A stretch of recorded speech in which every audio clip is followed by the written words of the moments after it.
When we think of cemeteries, usually the first thing that comes to our minds is either a place that's solemn or a bit spooky. But the city of Vancouver wants to change our minds. Here at Mountain View Cemetery, the city of Vancouver is redefining a day at the cemetery by providing a program to the public that's not only a great way to spend an afternoon, but also an enlightening one, giving us a rich history of the city. And the crowd goes wild.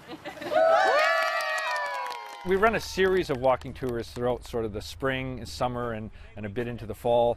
And the idea, again, is to sort of highlight some of the notable people, interesting people at the cemetery, and really help people find out a little bit about Vancouver's past and history, a little bit about the cemetery, and help sort of tell the stories of the people that have been buried in Mountain View Cemetery over the past 125 years that we've been here.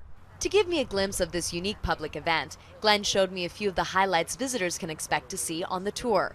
First on the list, one of the many World War I veterans buried at Mountain View. But this hero played an important role both at home and abroad. And it's the grave of Robert McBeath, who was a young man who was born in Scotland, came to Canada, is in World War I, and actually won the highest award that you can get, and that's the Victoria Cross. Another highlight on the tour belongs to a name that's very familiar to most Vancouverites. But before you think Joe Fortes was a restaurateur, think again. This Trinidadian expat was English Bay's most famous lifeguard.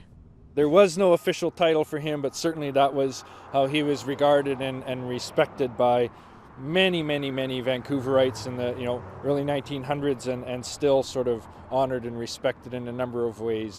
Unfortunately, Joe Fortes wasn't able to keep his trusty watch on the waters near the Titanic when it sank over 100 years ago.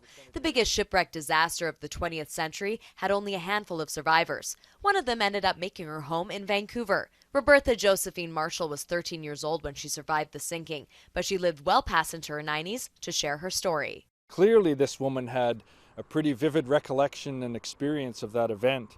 And again, that's another kind of thing that we highlight on the tour, that interesting connection to history. Yes. And there's an entire story, again, that comes with her in terms of documented stories and reports about her experiences there. And she was interviewed several times, had collected a number of items, and a whole other backstory, again, that fills in some of the blanks around what's simply noted here is that claim to fame, I guess, of survivor of the Titanic.